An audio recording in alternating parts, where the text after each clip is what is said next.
So I just wanted to give one quick example of creating a medium budget look on a very, very small budget. Now this whole concept is more of a mindset than a specific technique, but hopefully seeing what we did on this specific project will spark some ideas and help you create cool things with no money. So we shot for this artist named Carissa. This is her very first EP that she released just this year. We shot the title track Illuminate as a music video, and I had all these great ideas and no money, which meant we had to get creative. And by creative, I mean that instead of going out and buying cool things, someone had to slave away at a computer for a whole lot of extra time. And by someone, I mean me. So as I was looking for reference images for this music video, I came across this 1975 setup, and I really liked the idea of each band member being in front of their own little light box. I didn't want to use this exact fluorescent tube rectangle though, because the British lawyers of the 1975 are much better than my non-existent lawyers from the US. So we built this really cool looking one that looks like a homeless man sort of put it together from where he lives. It's basically PVC pipe and king-size sheets all strapped together with some LED lights blasted through the back. But it looks just terrible. It looks terrible on screen. And the reason that we did it this way is because plexiglass is extremely expensive and also wouldn't fit in the back of our grip truck. So we had to go with this whole setup here. Now, it looked like this in the room, which, and then that's me there filming the close-up on him. Looked like this in the room, and then it turned out like this on screen, which I'm very happy with. And all it took was a little bit of time in front of After Effects, which we're going to jump to now. Now that we're in After Effects, your very first step is going to be going back into Premiere and dynamic linking your footage if your computer can handle that processing. Now, because I started using dynamic link back when it was really kind of unstable and also my computer was pretty trash, I always play it safe and I hold down Alt, copy the footage up on top of itself, right-click, dynamic link that by clicking Replace with After Effects. That way, if I screw something up too bad in the After Effects project file, I can just delete it and I can go back to the original version and I don't have to worry about destroying my project. It's a non-destructive way to work, I guess. So now that we have this footage here, it's time to pretend that we had enough money to buy anamorphic or rent anamorphic lenses. So I'm going to drop this little anamorphic crop on top here. Another key step is going to be to add the LUT that I was using with an adjustment layer here. I'm going to apply a color LUT. The LUT that I was using was from the Osiris pack, M31, which is a great LUT that they sell on their site. And actually, they give this LUT away now for free, which I don't remember it being free when I bought it. So that's nice. Sort of the final look that we're going to have, roughly. You've got me over there. I'll have to go, definitely. We've got the homeless man's backdrop here. That's going to have to go, or at least be cleaned up. And some of these other reflections and things will have to be dealt with. So first things first, and duplicate this footage by hitting Command D. And we're going to draw in, using this rectangular mask tool, the sort of shape that we actually want for him to be standing in. So we'll do that. And if we hide the bottom layer, you can see that we've sort of done it. He's standing in front of a rectangle thingy. That's great. We're also going to draw in the floor because I really like these reflections. So I'm just going to do a terrible job of drawing in the floor here. That's important. Boom, like that. Let's hide the background again. Maybe clean this up a bit. And let's feather the floor part. So hit F. And we will feather this out so that it sort of looks like it's going off into nothingness there.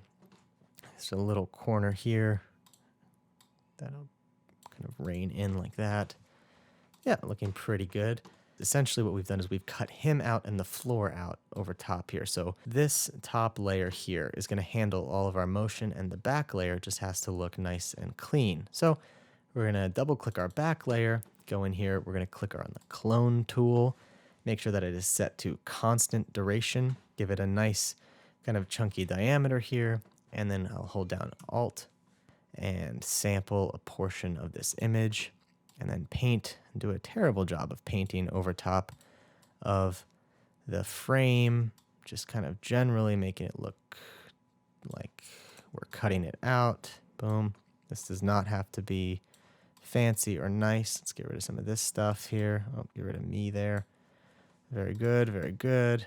Now what I'm going to do is jump back here, and we can see that we have created our little thingy here. I missed a few spots, so let's jump back in, grab our brush again, delete more of this stuff, and boom, right there. I was just getting rid of that piece right there.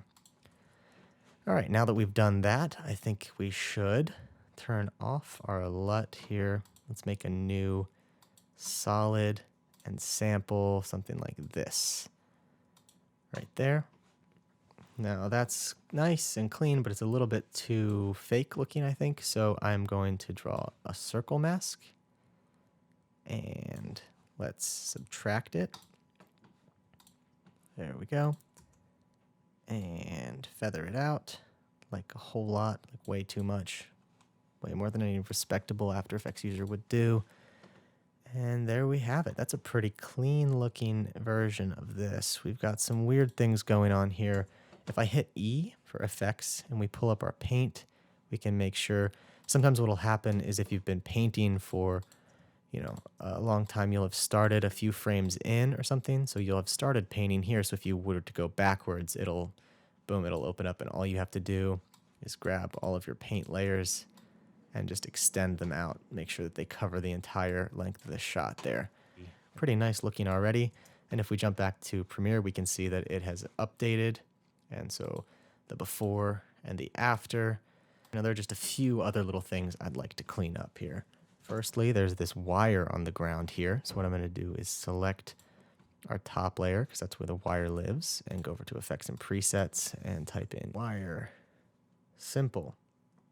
CC simple wire remover. We'll do this. We take point A and we put it here, and point B, and we will put it here. Crank up the thickness a bit.